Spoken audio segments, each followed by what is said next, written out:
okay hello everyone धेरै नै टाइमपछि video लिएर आएको छु है त्यति एक्टिभ पनि थिएन किनकि मार्केट पनि स्लो डाउन थियो so there was nothing more अनि अहिले चाहिँ रिसेन्टली के भइरहेको छ नि मार्केटमा so you can see the rapid दुइटा बिग ग्रिन मार्बोजी क्यान्डल है त big bullish marubozu candle so हाम्रो चाहिँ एउटा यो ट्रेन्ड लाइन थियो नि ट्रेन्ड लाइन पछि एउटा ब्रेकडाउन आयो त्यसपछि अहिले एउटा राम्रो पुल ब्याक आइरहेको छ अहिले चाहिँ हाम्रो रेसिस्टेन्स चाहिँ 2770 देखि 2800 को रेन्ज छ so this is our resistance र यहाँ एउटा इन्ट्रेस्टिङ पोइन्ट के छ भने सो हाम्रो चाहिँ एउटा डेली पर्सपेक्टिभमा मार्केट चाहिँ हायर लो सुरुमा बनाएर गइरहेको थियो तर के भइदियो यहाँ आएर यो लो चेन्ज गरिदियो नि त यसरी चेन्ज गरिदियो एउटा ट्रेन्ड सिफ्ट भयो है तलतिर तर यहाँ चाहिँ फेरि आएर के भयो डेली टाइम फ्रेममा फेरि यसले चाहिँ के गरिदियो यो स्ट्रक्चर सिफ्ट गरिदियो which means the trend is shift है त फेरि अप ट्रेन्डको लागि एउटा ट्रेन्ड सिफ्ट भएको छ है यहाँ है नेप्सीमा ओके सो यहाँ चाहिँ एउटा मार्केट स्ट्रक्चर सिफ्ट भयो है हाम्रो सो एउटा लोवर लो र यसलाई के गरिदियो यो हाई ब्रेक गरिदियो सो मार्केट चाहिँ माथि अप ट्रेन्ड जाने अहिले मोमेन्टम देखिरहेको छ सो अहिले चाहिँ हाम्रो रेसिस्टेन्स चाहिँ 2800 छ तर यो डाइरेक्ट यहाँ चाहिँ नचला है सो भोलि हाई प्रोबेबिलिटी के छ भने अब जस्तो यहाँ एउटा ठुलो फेयर भ्यालु ग्याप पनि क्रिएट भएको छ so this is the huge fair value gap है त सो र अहिलेको सिनारीमा फेयर भ्यालु ग्याप चाहिँ अलिक डजन्ट वर्कले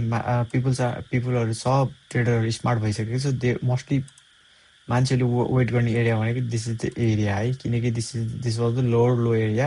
अनि अर्को चाहिँ सायद अर्को सँगसँगै यहाँ चाहिँ एउटा अर्डर ब्लक पनि एरिया पनि छ है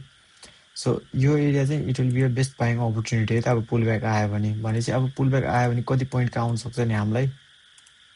सो करेक्सन आयो भने नियरली 110 120 पोइन्टको करेक्सन आउन सक्छ र यहाँबाट चाहिँ एउटा ऱ्यापिड र्याली फेरि देख्न सक्छौँ है हामीले योसम्म अर देयर क्यान बी अर्को पोसिबिलिटी अल्सो है त सो यही जोनलाई रेसिस्टेन्स लिएर मार्केट यहीँबाट पनि माथि जान सक्छ है सो यहीँबाट पनि माथि जान सक्छ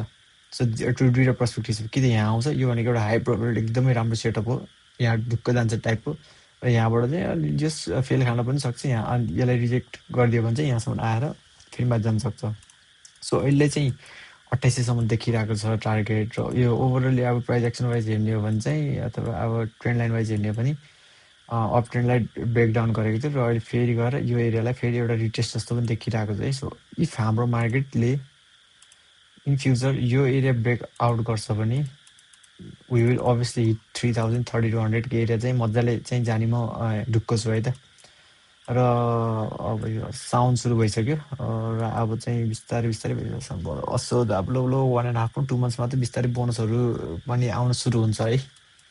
सो अहिले चाहिँ इट्स बेटर पहिले तपाईँले कुन होल्ड गर्नुभएको थियो होल्डै गरेर बस्नु होला सो धेरै स्टकहरू नचलाउनु किताहरू जोगाएर राख्नु सो आई विल से एटलिस्ट तिहारसम्म चाहिँ आइएम एक्सपेक्टिङ यो जुन चाहिँ ब्रेकआउट गर्छ कि भन्ने होप छ है एउटा टेस्ट गरेर एकचोटि चाहिँ यो जुन टेस्ट गरेर फेरि अथवा यही रेन्जमा घुलेर त्यसपछि फेरि एउटा ब्रेकआउट गर्ने होप चाहिँ छ तर इफ एभ्रिथिङ गोज पोजिटिभ सरकारले पनि सपोर्ट गर्न पऱ्यो मार्केटलाई नयाँ पोलिसीहरू ल्याउनु पऱ्यो मार्केट फेरिमा पोलिसीहरू ल्याउनु पऱ्यो सबै चिज राम्रो भयो भने चाहिँ हामीले यो ब्रेक गर्न चाहिँ धेरै टाइम लाग्दैन है त सो यति नै भिडियो धेरै लामो बनाएन तर ओभरअली वेल गुड अहिलेलाई अब त भोलि चाहिँ एउटा सेलिङ आउन सक्छ किनकि पुल ब्याक आउन सक्छ सो नआत्तिनु होला अहिले चाहिँ 2800 चाहिँ ढुक्क जस्तो देखिरहेको छ है त